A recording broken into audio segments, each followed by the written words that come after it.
my mother's keeper, B.D. Hyman, Barbara Davis Hyman, the daughter of Bette Davis. She has said some unflattering things about her mother. Is it a crime?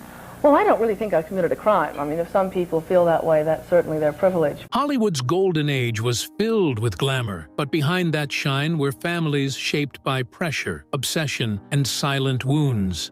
Today, in one powerful story, we'll explore the lives of the stars whose childhoods and families reveal the darkest truths behind the legend. Why did you tell her I got expelled? Because you did get expelled! That is a lie. Natalie Wood and Maria Gurdine, a mother's ambition, a daughter's tragedy. Before she was Natalie Wood, she was Natasha Gurdine, a shy little girl with big brown eyes and a mother who wanted everything for her, except peace. Maria Gurdine pushed her daughter into acting at age 4, believing fame would protect their family from poverty. But what it brought instead was control. Maria managed every moment of Natalie's life. Her roles, her friends, even her emotions. When Natalie once said she was afraid of water, Maria made her film a scene where she had to fall into it, for realism. As Natalie grew into a woman, the pressure never eased. Her mother's grip loosened only when tragedy struck. When Natalie drowned off Catalina Island in 1981 under mysterious circumstances, Maria never recovered, but perhaps she never understood either that her daughter's fear wasn't of water, but of drowning in expectations.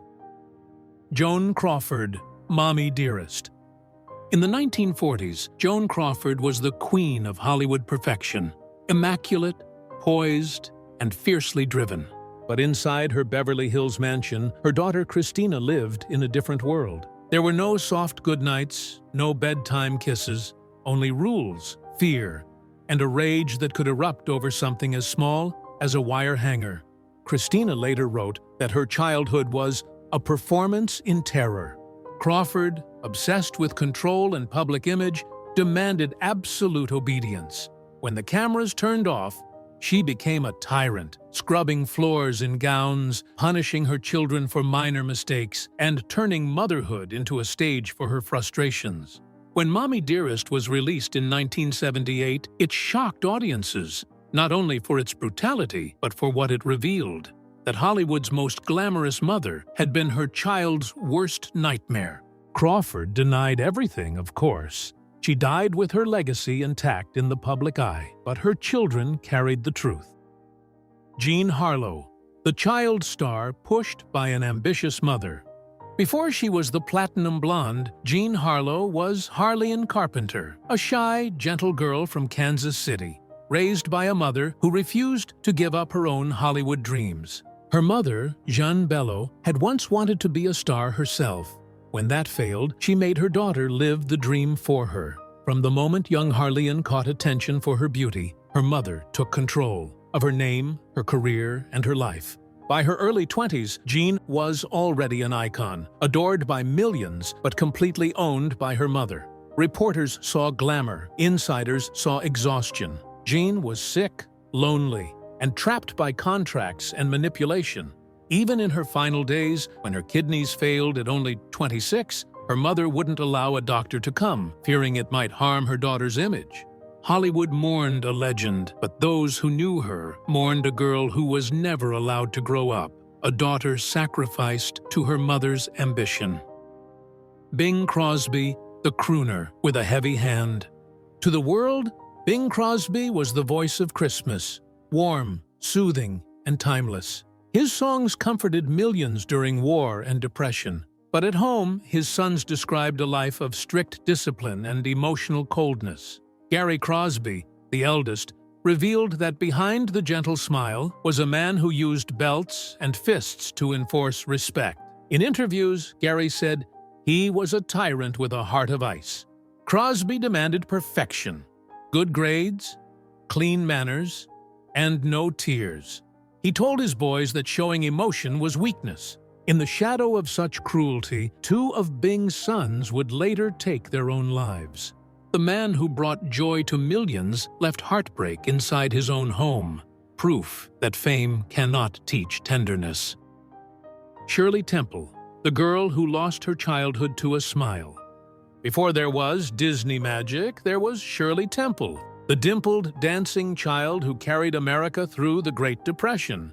Her curls and laughter were medicine for a hurting nation, but the cost of that comfort was her childhood. Behind the perfect smile were parents who treated fame as the family business. Studios paid millions for her movies, but when Shirley turned 21, only a small part of that fortune remained. She never called it betrayal, only a misunderstanding. Yet the truth was clear. The little girl who lifted millions from despair had no one left to lift her. Her childhood was traded, one tap dance at a time, so that a weary nation could keep smiling. Ryan O'Neal, the charmer who broke his children's hearts. In the 1970s, Ryan O'Neal was a golden boy, handsome, charismatic, adored by millions. But his family life was a battlefield. His daughter, Tatum O'Neal, won an Oscar at age 10 for Paper Moon, where she starred alongside her father. But off-screen, he treated her not as a daughter, but as a rival. He mocked her, competed with her fame, and left her feeling unwanted and small. Tatum later described him as a man who didn't know how to love. They tried to reconcile later in life, but decades of pain stood between them, a reminder that charm and cruelty can live in the same smile. Marilyn Monroe's mother, Gladys, the ghost that haunted her forever. Before there was Marilyn, there was Norma Jean, a little girl who never knew safety. Her mother, Gladys Baker, worked at a Hollywood film lab, chasing dreams through exhaustion and delusion. She suffered from severe mental illness and was institutionalized for much of Marilyn's childhood. Norma Jean was passed from family to family, growing up without roots, always waiting for someone to stay. That longing for love and fear of abandonment became the core of the woman the world would later worship. Marilyn once said, "All I wanted was to belong to someone." She spent her life creating the perfect fantasy of being loved. But behind every kiss and spotlight was the child who still waited for her mother to come home. Ethel Gumm, the mother who sold the dream. Before Judy Garland was a legend, she was just little Frances Gumm, a girl with an extraordinary voice and a mother who saw dollar signs. Ethel Gumm was the archetype of the stage mother, pushing Judy to perform even when she was exhausted, ill, or crying for rest. She kept her daughter awake with pills, then calmed her down with others, a pattern that would destroy Judy's health and steal her innocence. When Judy was only 13, she was already being fed amphetamines by the studio, with her mother's permission. Ethel didn't see a child. She saw a rising star. Years later, Garland said bitterly, "My mother only loved me when I was working." It's one of the most haunting confessions in Hollywood's history. The price of fame, measured in sleepless nights and shattered childhoods. Patty Duke, child star broken by the system meant to protect her. Before she won an Oscar at 16, Patty Duke was already a veteran of exploitation. Raised under the control of her managers, a couple who became her legal guardians, she was manipulated, medicated, and abused emotionally and financially. When she finally escaped their grip, she carried deep scars, bipolar disorder, trust issues, and a lifetime of confusion over what love was supposed to feel like. In adulthood, she fought back, becoming an advocate for mental health and child protection in Hollywood. Her story is one of survival, a reminder that even in the darkest systems, some spirits refuse to break. But it also asks a haunting question: how many others never got the chance to heal? Mildred Turner, the mother who built and broke a star. Before Lana Turner became the sweater girl, she was just a teenager from Idaho with a mother named Mildred, who saw fame as salvation.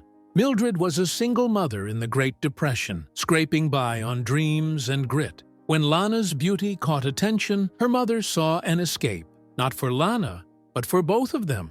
She moved her daughter to Hollywood and began molding her into a product. At 16, Lana was being escorted to parties far too adult for her age. Her mother stood nearby, proud and blind to the danger. Years later, Lana would say she never really had a childhood, only a career.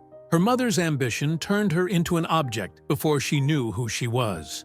When scandals later tore through Lana's life, affairs, heartbreaks, and tragedy, she said quietly, I never learned what love really looked like. Rose Hovick, the monster behind Gypsy. Before Broadway turned her into the infamous Mama Rose, Rose Hovick was a real woman, and a terrifying one. The mother of vaudeville stars June Havoc and Gypsy Rose Lee. Rose lived through her daughters, driving them like soldiers through endless rehearsals and sleepless nights. She screamed, schemed, and manipulated, desperate to taste the success she never earned herself. Gypsy Rose Lee later wrote that her mother once pulled a gun on another performer for getting in her daughter's way. The daughters called her Mama Dearest long before Christina Crawford ever did. Rose's obsession destroyed her family. Both daughters escaped her, but neither healed completely. In the end, Broadway turned her madness into legend, and Mama Rose became the symbol of the stage mother from hell. Mickey Rooney, the father who vanished behind a smile. Mickey Rooney spent his life in front of cameras, a boy wonder, a national treasure, the eternal showman. But his children remember a man who never came home. Rooney had 9 children and 8 marriages. Between film sets, tours, and scandals, he had no time for any of them. His daughter Kelly once said, "My father loved the world, but he didn't love us." Behind his comic energy was a desperate need for attention, one that always came before family. He left behind fame, fortune, and emptiness, proving once more that success and love rarely share the same home. Frank Gumm, the absent father who shaped Judy Garland's sorrow. Long before Judy Garland was a legend, she was a girl standing in the wings, watching her father walk away. Frank Gumm owned a theater, loved music, and loved men, something his conservative world could never accept. The gossip and shame followed him everywhere, forcing the family to move again and again. For little Frances Gumm, Judy, it meant a life of instability, of learning early that love could vanish without warning. Her father's distance left a wound that no applause could fill. In every trembling note Judy ever sang, you can hear it, the echo of a child calling for a father who never truly came back. Tony Curtis, charm and cruelty behind the Hollywood smile. To audiences, Tony Curtis was irresistible. The dazzling smile, the silver tongue, the man who could make Marilyn Monroe laugh. But his children remember something colder, a father who loved applause more than connection. His daughter, Jamie Lee Curtis, has spoken openly about her complicated relationship with him, calling him a man full of charm, but not full of presence. He chased fame, women, and validation while leaving his children behind in the shadow of his legend. When Tony died in 2010, he famously left nothing to his 6 children in his will. For Jamie Lee, it wasn't about the money, it was about the message. She once said, "He taught me what not to do." Curtis's tragedy was that he believed performance was love, that if he sparkled enough, the emptiness would fade. But as his family learned, the brighter the spotlight, the deeper the shadows it casts. Vivien Leigh, brilliance shadowed by madness and distance. Vivien Leigh will forever be remembered as Scarlett O'Hara, fiery, fearless, unforgettable. But her real life was marked by fragility and silence. Behind the charm and beauty, Vivien suffered from severe bipolar disorder long before the world had words to understand it. Her moods swung between brilliance and despair, leaving her daughter, Suzanne, stranded between a mother she adored and a stranger she couldn't reach. Vivien's marriage to Laurence Olivier was a storm of passion and cruelty. When it ended, her illness deepened, and so did her isolation. Suzanne once said, "I had a mother everyone envied, but not one I could hold." Vivien's tragedy wasn't fame, it was loneliness disguised as grace. Hollywood worshipped her image, but the woman behind it faded away long before her final curtain. Debbie Reynolds and Carrie Fisher, love tangled with pain and fame. Few mother-daughter duos were as adored or as exposed as Debbie Reynolds and Carrie Fisher. To the public, they were a Hollywood fairy tale, the sweet MGM darling and her witty, rebellious daughter. But behind the smiles, their relationship swung like a pendulum, between devotion and distance. Debbie grew up in the golden age, where image meant everything. She taught Carrie how to survive in the spotlight, but also how to hide behind it. Carrie, who lived her own battles with addiction and bipolar disorder, once said, "We had a shared disease called fame." There were years when they didn't speak. Yet when Debbie died, just one day after Carrie, the world saw the truth. Theirs was a love too fierce to ever break completely. It was messy, beautiful, and heartbreakingly human. The story of two women who spent their lives learning how to love each other through the glare.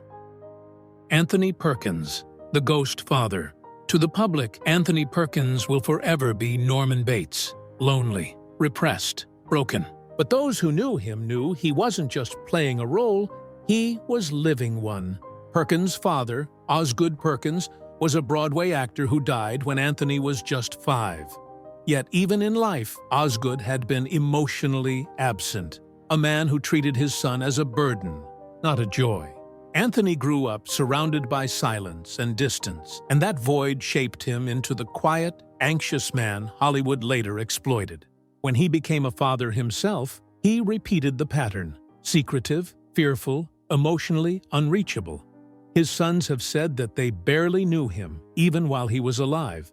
The tragedy of Anthony Perkins is the tragedy of inheritance, when neglect becomes legacy and the cycle continues, unbroken. Dennis Hopper, the artist consumed by chaos. Dennis Hopper was a force of nature, wild, brilliant, untamed.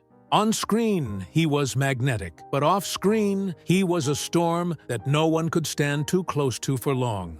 Hopper grew up under a strict, distant father and carried that anger like a torch into adulthood.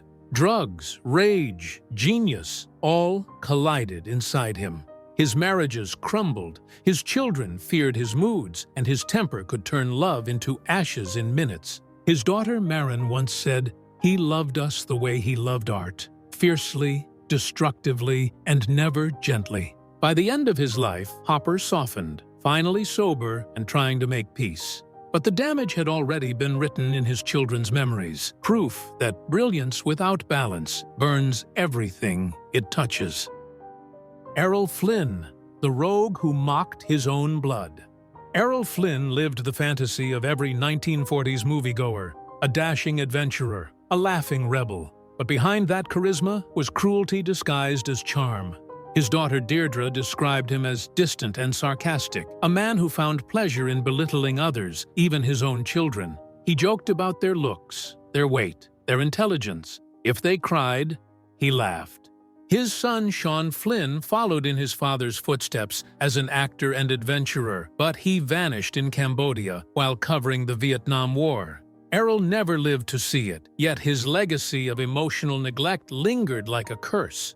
Flynn's arrogance made him adored by millions, but it also made him unreachable as a father. He could sword fight on screen, but in real life, he ran from intimacy faster than anyone could chase him. Drew Barrymore and Jade Barrymore, Hollywood's curse reborn in the modern age. Drew Barrymore was America's darling before she even lost her baby teeth, stealing hearts in E.T. at 7. But behind the charm was chaos. Her mother, Jade Barrymore, loved the fame as much as her daughter's success, taking Drew to nightclubs, parties, and premieres long before she was old enough to understand any of it. By 13, Drew was addicted to alcohol and cocaine. By 14, she was in rehab. By 15, she was legally emancipated, divorcing her own mother. The tabloids called it rebellion. In truth, it was survival. Years later, Drew rebuilt herself, becoming one of Hollywood's rare phoenixes. But her story stands as a warning that even in the modern age, when the lights seem softer and the words kinder, children are still being raised in the glare of fame instead of the warmth of love. Henry Fonda, the silence of a father. Henry Fonda's face embodied the stoic American hero, noble, calm, and righteous. But those who knew him personally, especially his children Jane and Peter, tell a different story. A man incapable of warmth. Jane Fonda once said, "My father could talk about politics or art for hours, but he never once asked how I felt." Growing up, she longed for his approval, performing her way into his heart, but he never opened it. Their relationship thawed only near the end of his life, when age finally stripped away the armor. But for decades, his silence left Jane with wounds no applause could heal. Fonda's tragedy wasn't cruelty, it was absence, a kind of emotional frost that froze his children out of his world. Tippi Hedren, the mother who directed her daughter's pain. Tippi Hedren was the epitome of icy beauty, Hitchcock's muse, the golden-haired vision of the birds. But behind that perfect frame was a woman trying to live through her own broken career, and she passed that bitterness to her daughter, Melanie Griffith. Tippi wanted Melanie to succeed, but under her control. She decided her daughter would live the dream she lost, and when Melanie rebelled, the tension turned toxic. At only 14, Melanie was already exposed to the wild, dangerous Hollywood scene. Her mother even let her live with adult actors, including Don Johnson, a choice that later shocked the public. Though Tippi later claimed she only wanted to protect her daughter, the result was the opposite. Melanie grew up too fast, learning love through chaos, not care. Fame, once again, had consumed the family bond, a repeating tragedy of mothers chasing redemption through their children. Diana Barrymore, born to fame, destroyed by it. The Barrymore name was royalty in Hollywood, stage and screen gods whose talent seemed eternal. But Diana Barrymore, daughter of the great John Barrymore, inherited not only his talent, but his demons. Raised in the shadow of brilliance and alcoholism, Diana tried to make her own mark. Studios saw beauty, the public saw promise, but fame didn't fill the emptiness her father left behind. It only amplified it. Addiction, failed marriages, and scandal followed her until her death at 38. Her brother, John Drew Barrymore, would follow the same path, and years later, his daughter Drew would face the same curse. The Barrymore family became a tragic dynasty, proof that sometimes the spotlight isn't a crown at all, but a curse that passes from one generation to the next. Jodie Foster, the child who outsmarted Hollywood. Jodie Foster entered show business at 6 and starred in Taxi Driver at 12, a performance so haunting that adults forgot they were watching a child. Her mother, Brandy, managed every step of her career, fiercely protective but also deeply entangled. Jodie grew up, surrounded by scripts, cameras, and expectations, learning early that privacy was a luxury she might never have. Unlike many before her, she escaped the spiral. No scandals, no collapse, just distance. She built walls, learned silence, and turned her intelligence into armor. She once said, "If you don't control your story, someone else will." And maybe that's the quiet victory. A Hollywood child who survived by saying less and meaning every word. Anthony Hopkins, the cold man who chose distance. Anthony Hopkins is one of the greatest actors alive. Precise, powerful, unforgettable. But behind the mastery lies a man who long ago made peace with loneliness. He has spoken openly about being estranged from his daughter for decades, saying, "People break up, families split, life goes on." There's no anger in his words, just emptiness. He chose art over attachment, control over connection. It's not cruelty exactly, it's armor. Hopkins' characters often stare into the abyss, and maybe that's because he spent a lifetime standing near its edge himself. Marlon Brando, the god who couldn't be a father. Marlon Brando changed acting forever. He was raw, magnetic, and terrifyingly real. But the man who could express any emotion on screen couldn't handle the ones waiting for him at home. Brando's childhood was scarred by neglect and alcoholism, and he repeated those wounds with his own children, leaving them adrift in the chaos of his moods and excess. His son Christian went to prison for killing his sister's boyfriend. His daughter Cheyenne took her own life not long after. Brando spent his last years in isolation, haunted by grief. He once said, "The only reason I'm here is because I don't have the courage to be anywhere else." A genius to the world, but to his family, a ghost of the man he might have been. Francis Ford Coppola and Sofia Coppola, the fragile bridge between genius and gentleness. Francis Ford Coppola reshaped cinema with The Godfather, an epic about family, power, and loyalty. Ironically, those same forces haunted his own household. Growing up, Sofia Coppola watched her father's obsession with perfection consume everything. She adored him, but also lived in his shadow, literally cast in his films, even when the world mocked her for it. After her criticized role in The Godfather Part 3, she withdrew, wounded yet wiser. Francis later said, "I should never have put her through that." Sofia turned that pain into art, directing stories about isolation, expectation, and quiet rebellion. Theirs is one of Hollywood's rare healing tales, proof that sometimes the next generation doesn't have to repeat the cycle. They can rewrite it. Marvin Gaye Sr., When Faith Turned to Murder. Marvin Gaye's voice could heal a soul, but the father who gave him his name destroyed him. Marvin Gaye Sr. was a preacher, strict, angry, obsessed with control. He ruled his home with fear and violence, mixing religion with rage. Marvin Jr. grew up terrified, constantly beaten and humiliated. His father despised his success, calling his music sinful. In 1984, during a heated argument, Marvin Gaye Sr. shot his son dead, the day before Marvin's 45th birthday. The man who preached God's love had murdered his own child. When reporters asked why, he said he was asking for it. That moment became one of the darkest in music history, the final horrifying proof that some fathers never learn to love. Judy Garland, the star who became her mother's daughter. Judy Garland once swore she'd never be like her own mother, Ethel Gumm, the woman who forced her to perform, who gave her pills to stay awake and pills to sleep. But pain has a way of echoing through generations. When Judy became a mother herself to Liza Minnelli, Lorna, and Joey Luft, she loved them deeply, but she was also drowning. Haunted by her addictions, crushed by studio pressure, and desperate for affection, she became unreliable, fragile, and sometimes frightening. Liza adored her, but she also feared her moods. When she was up, it was heaven, Liza said. When she was down, the whole house went dark. Judy wasn't cruel by choice. She was broken by the same system that once broke her as a child. Her story reminds us that tragedy in Hollywood doesn't always come from monsters. Sometimes it comes from people who were victims first. Charlie Chaplin, the great dictator at home. To the world, Charlie Chaplin was a genius, the little tramp who made people laugh through their tears. But at home, the laughter stopped. Chaplin's perfectionism didn't end on set. He brought it home, demanding obedience, silence, and admiration from his children. His eldest son, Charles Jr., said that life in their mansion felt like living with a ruler, not a father.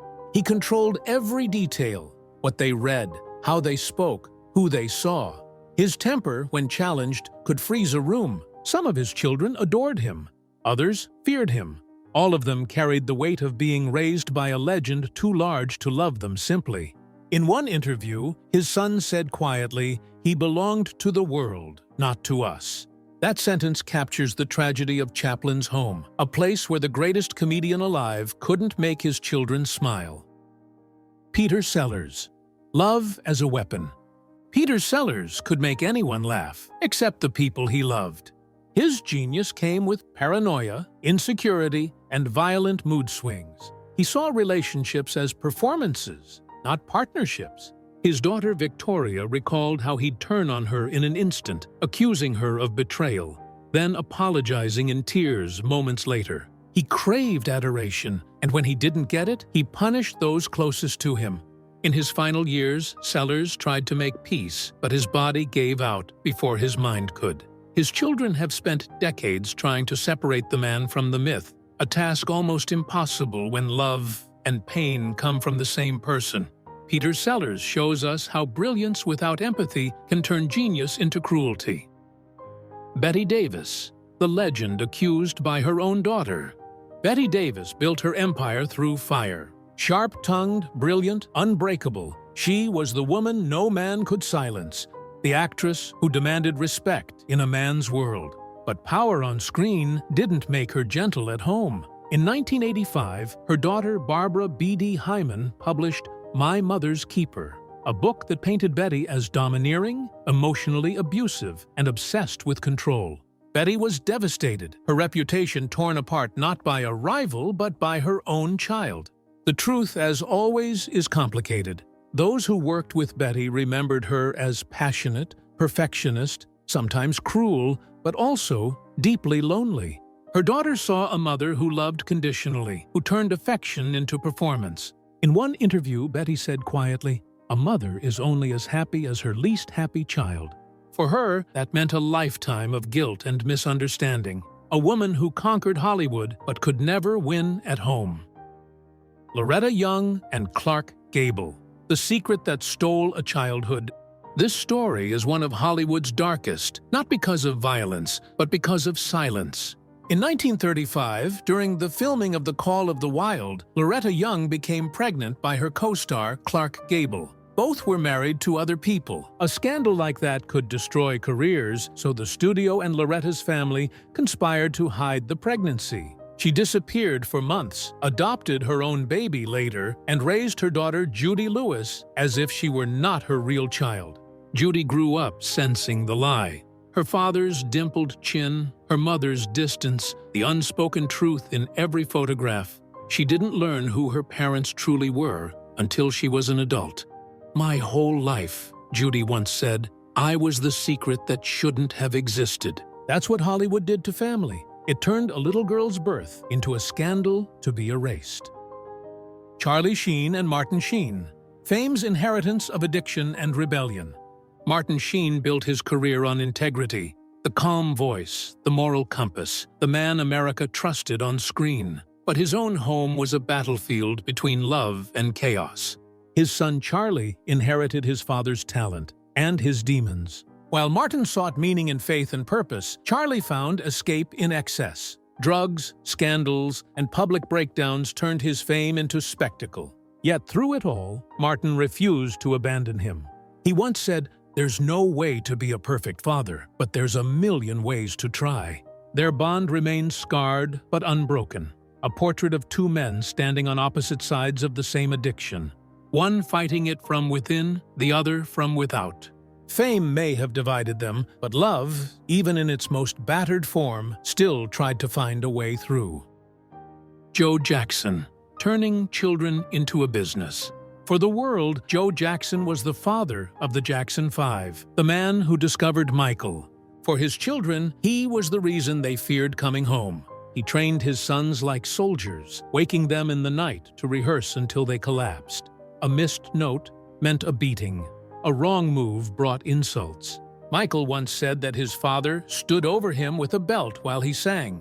Joe told the press he was simply building discipline.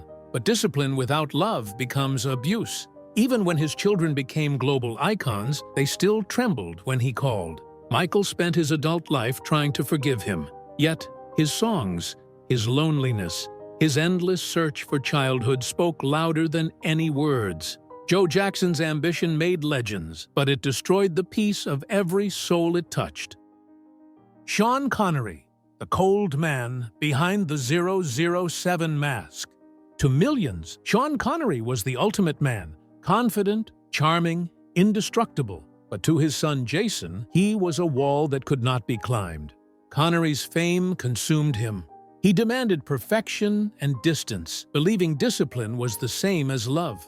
When Jason tried to follow in his father's footsteps, Sean dismissed him harshly, warning him that the world doesn't owe anyone success. Their relationship fractured for decades. Jason once said, "My father taught me strength, but not warmth." In his later years, Connery mellowed. But by then, the space between father and son had become permanent. Two proud men, both too stubborn to say, "I miss you." Even heroes, it seems, can fail the people who see them as gods. Lucille Ball, the queen of comedy and the tyranny of perfection. Lucille Ball built her empire on laughter. She made the world adore her, but behind the studio doors, she ran her home like a set, every line rehearsed, every gesture judged. Her daughter, Lucy Arnaz, once described her as a perfectionist first, a mother second. Lucille wanted everything to be flawless, her shows, her image, her family. Mistakes made her furious. Her children grew up walking on eggshells, afraid to disappoint the woman who made America laugh. Lucille didn't hit or scream often. She simply withdrew her affection, and that hurt more than anger ever could. It's the quiet kind of cruelty, the kind that comes from loving success more than softness. Her legacy as a comedian is eternal, but her children remember a woman who forgot to take off the mask even at home. Modern fame, when the spotlight becomes a cage. And if all of this feels like the past, it isn't, because the same hunger that once lived in studios now lives in our phones. We like to believe Hollywood has changed, that the age of stage mothers, brutal contracts, and image-obsessed studios is long behind us. But the truth is simpler and far more unsettling. The spotlight didn't disappear. It moved into our homes. Today, children grow up on camera.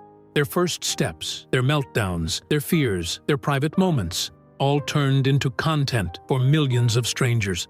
Parents call it sharing. The world calls it entertainment. And the internet, unlike the old studio system, never sleeps, never forgets, and never lets a child grow quietly. The cycle didn't end, it evolved. Where Hollywood once owned the child, the algorithm owns them now.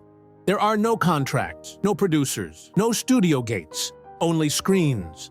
But behind every viral smile, behind every perfectly lit family vlog, there may still be a trembling voice asking the same question Christina Crawford whispered half a century ago.